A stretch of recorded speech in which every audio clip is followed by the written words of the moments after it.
परिवार को परेशान करे। Happy anniversary blanket. मेरी चाय के फायदे अनेक, नए आकर्षक जार और में से एक। मेरी चाय का जार एल्युमिनियम फॉइल सील बंद पैक। वैसे पब्लिसिटी का यह हथकंडा अकेले रानी के दिमाग की देन नहीं है, विद्या बालन भी इसमें पूरी तरह शामिल है। सीधी सादी नजर आने वाली विद्या के हाव भाव पर जरा गौर कीजिए। रानी के किस के बाद वो सन्न नहीं हुई हैं, बल्कि खुशी से मुस्कुरा रही हैं। इस एक सीन को देखकर एक बार फिर से मैडोना और ब्रिटनी स्पीयर्स का वो किस याद आ गया जिसने सनसनी मचाई थी। लेकिन मैडोना और ब्रिटनी स्पीयर्स के नक्शे कदम पर चलने वाली ये दोनों हीरोइनें ये भी भूल गई कि वो यहाँ जेसिका लाल मर्डर केस पर आधारित एक गंभीर फिल्म का प्रमोशन करने पहुंची हैं। अपने इस किस से रानी और विद्या ने जता दिया कि वो पब्लिसिटी के लिए कुछ भी करेंगी और कोई भी हथकंडा अपनाएंगी। है कि काबू में आने का नाम नहीं ले रही। What do you think कि कैसी ऑडियंस इस फिल्म को देखने जाएगी?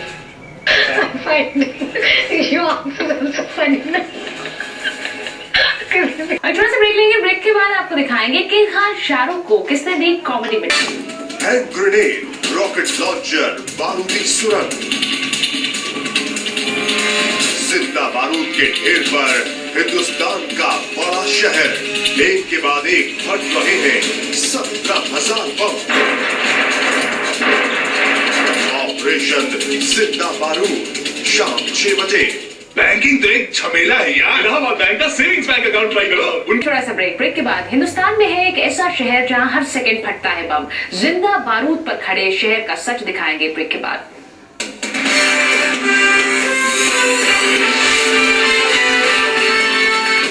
हैंड ग्रेनेड, रॉकेट लॉन्चर, बारूदी सुरंग,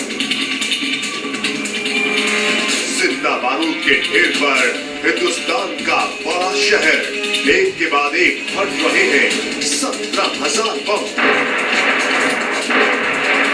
ऑपरेशन जिंदा बारूद शाम 6 बजे।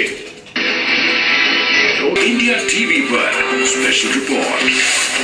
जिंदा बारूद के ढेर पर खड़े हिंदुस्तान के एक बड़े शहर का सच आपको हम दिखाएंगे आज, लेकिन उससे पहले एक नजर डालते हैं इस वक्त की हेडलाइंस पर।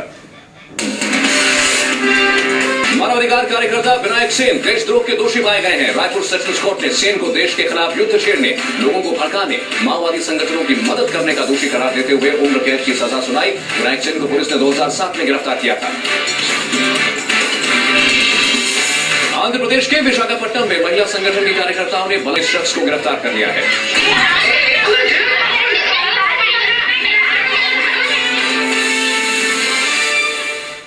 हिंदुस्तान के एक शहर से बहुत डराने वाली खबर आई है।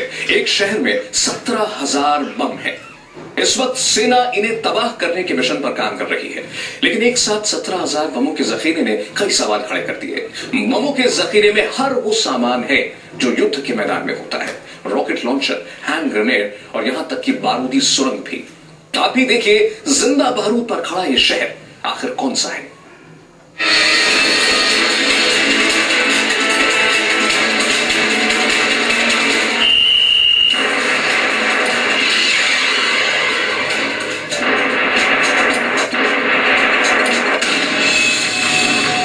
हिंदुस्तान का एक शहर जिंदा बारूद के ढेर पर,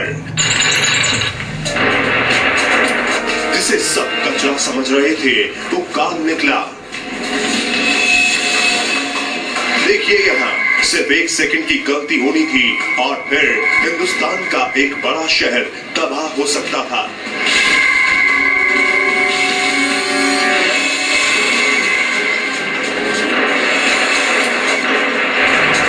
इनकी गिनती करना मुश्किल है,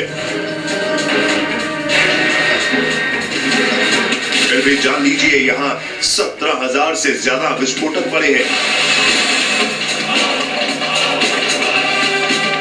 ऐसे ऐसे विशालकाय 5 कंटेनरों में भरा था पूरे शहर की तबाही का सामान। गौर से देखिए मौत का जखीरा जो सब कुछ तबाह करने 6 साल पहले हिंदुस्तान आया था।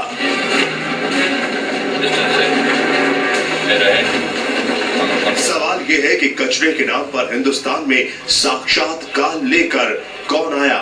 आप गौर से देखते जाइए, देखिए मौत के इस जखीरे में क्या कुछ हुआ। ये हैंड ग्रेनेड, ये खतरनाक रॉकेट लॉन्चर और खतरनाक बारूद से भरे जमीनी बम। अगर ये एक साथ फट पड़े तो हजारों हजारों मील तक लोग कांप जाते। अगर इन पर आग की एक भी चिंगारी गिरी होती तो फिर सब कुछ तबाह हो जाता। अब जानिए कि काल जैसा ये कचरा कहां से और कब आया। 6 साल पहले खाड़ी देशों से कुछ स्क्रैप डीलरों ने इसे इसलिए मंगवाया क्योंकि वो इसे गलाकर लोहा निकालना चाहते थे। लेकिन ये तो खुला खुला मौत का सामान था। इस कचरे में भी काल समाया था।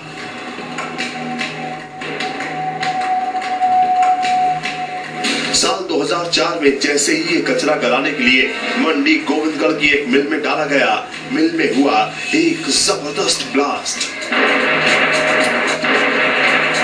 देखिए, ब्लास्ट की ताकत कुछ ऐसी थी जैसी इस वक्त आपको खुले मैदान में नजर आ रही है। सब कांप गए और समझ गए कि अगर जरा सी भी गलती हुई तो हिंदुस्तान की जमीन पर मौत का सबसे खतरनाक खेल हो सकता है। इसके बाद मौत का ये कचरा काल साल 2005 में लुधियाना लाया गया। अब सेना इस काल कचरे को खत्म करने की कोशिशों में जुटी हुई है। लुधियाना में लगातार धमाके हो रहे हैं। सेना बारूदी कचरे को खत्म करने के लिए जो ऑपरेशन चला रही है उसे यहां ऑपरेशन संयम का नाम दिया गया है। हैंड ग्रेनेड, माइंस और खतरनाक रॉकेट लॉन्चर्स, हर एक विस्फोटक को सेना बहुत ही एहतियात के साथ तबाह कर रही है।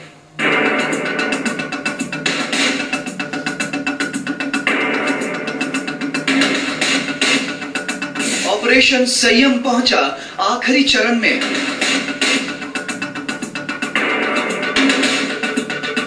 बारूद का जखीरा खत्म करने का ऑपरेशन शुरू। नष्ट होगा अरब देशों से आया बारूद का स्क्रैप।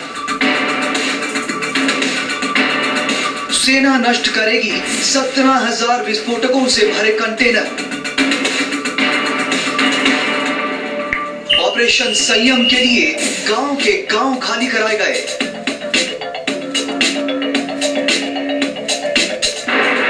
दूर से आई ये धमाके की आवाज किसी जंग की नहीं, बल्कि ये आवाज लुधियाना में शुरू हुए ऑपरेशन संयम के बिगुल की है, जो अब अपने आखिरी पड़ाव पर है। कई साल पहले अरब देशों से स्क्रैप के तौर पर आयात हुए विस्फोटक लोगों के लिए खतरा बन चुके थे, जिन्हें अब सेना के जवान लगातार नष्ट कर रहे हैं। देखिए इन कंटेनरों को, इनमें करीब 17,000 विस्फोटक है, जिन्हें अब सेना ऑपरेशन संयम चलाकर लगातार नष्ट कर रही है।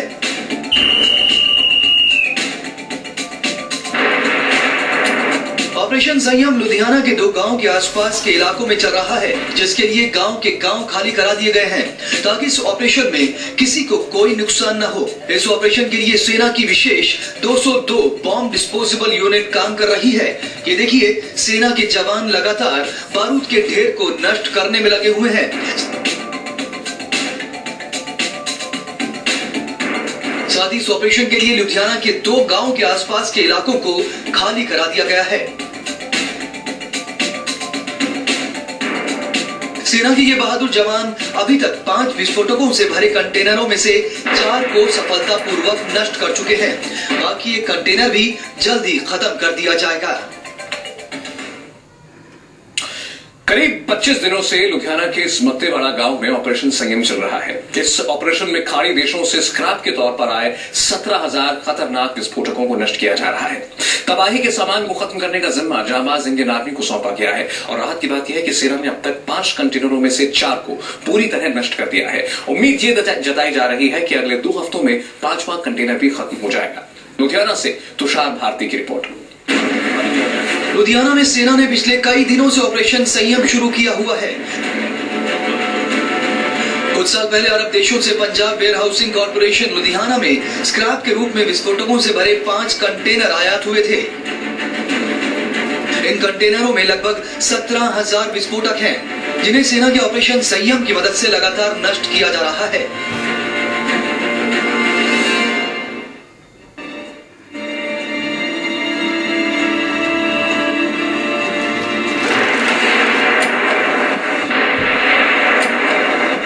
देखिए, नष्ट किए जा रहे इन बारूदों में कई तरह के खतरनाक विस्फोटक हैं।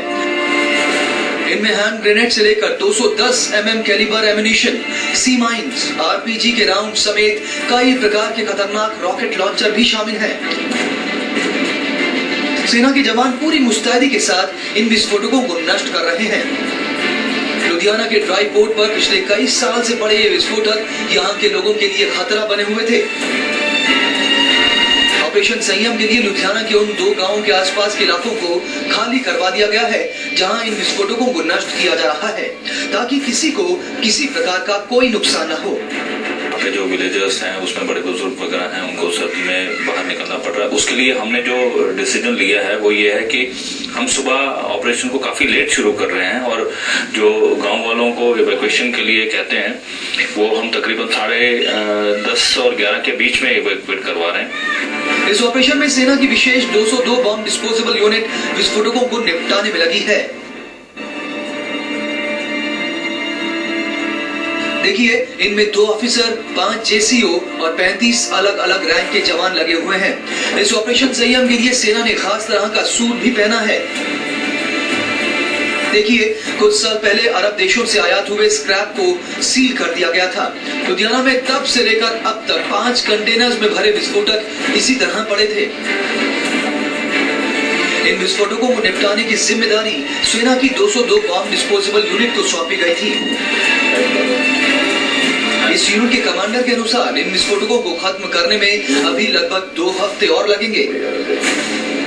हमारी पूरी कोशिश है, जो सेना इस काम को अंजाम दे रही है, पूरी कोशिश ये है कि इसको जल्द से जल्द हम समाप्त करें, ताकि लोगों को और गांव वालों को उनको और अधिक परेशानी ना हो। फिर भी मैं तकरीबन जो है 2 से 2-1 हफ्ते का समय जो है कम से कम मैं विजुअलाइज कर रहा हूँ और लगेगा। ऑपरेशन संयम के बाद लुधियाना के लोगों ने राहत की सांस ली है। सेना अब इस ऑपरेशन को जल्द से जल्द खत्म करने की कोशिश में लगी है। Tushar Bharti, India TV, Ludhiana. चलिए, देर से ही सही, लेकिन तबाही के सामान को अब सेना की निगरानी में नष्ट किया तो जा रहा है। लेकिन इन सब के बीच ही काल वाले इस कचरे पर कई तरह के सवाल भी उठने लगे हैं। बताएंगे आपको, लेकिन एक ब्रेक के बाद।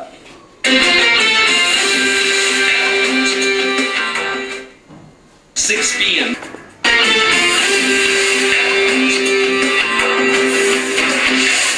हम आपको दिखा रहे हैं कैसे लुधियाना के गांव में कई 100 विस्फोटकों का कचरा यहां पर मौजूद है। बम, मिसाइल, रॉकेट लॉन्चर। खुदा ना खास्ता अगर तबाही का जखीरा अचानक से एक दिन फट पड़ता तो इसकी तबाही का अंदाजा लगाना भी मुश्किल हो जाता था। देर से ही सही, इस विनाशकारी कचरे को अब सेना की निगरानी में नष्ट किया जा रहा है, लेकिन इस सबके बीच काल के इस कचरे पर कई तरह के सवाल खड़े हो रहे हैं। 6 साल पहले तबाही मचाने वाला ये कचरा हिंदुस्तान आया। कहने को तो ये महज कचरा था, लेकिन इसके साथ आए 17,000 विस्फोटक किसी मायने में काल से कम नहीं थे।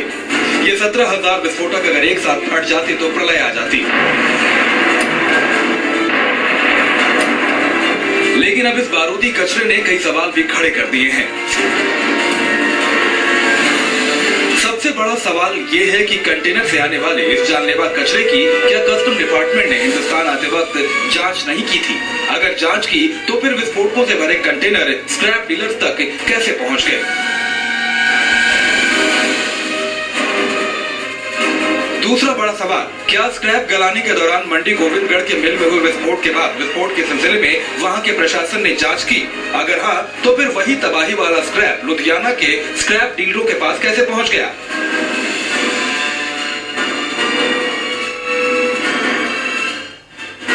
तीसरा सवाल, अगर साल 2005 में इस खतरनाक कचरे का पता चल चुका था तो फिर इसे नष्ट करने की कवायद शुरू करने में 5 साल का वक्त कैसे लग गया? इस कचरे को वक्त रहते पहले ही नष्ट क्यों नहीं कर दिया गया? चौथा सवाल, क्या स्क्रैप मंगाने वाले उन डीलरों से पूछताछ की गई जिन्होंने खाड़ी देशों से ये जानलेवा कचरा मंगवाया था? ऐसे कई और तमाम सवाल हैं जिनके जवाब अभी भी नहीं मिल सके हैं। मेरठ की एक प्रिंटिंग प्रेस में कैसे हो रहा था देश के साथ धोखा, असली प्रेस में नकली नोटों का कारखाना, दिखाएंगे आपको तमाम तस्वीरें एक ब्रेक के बाद।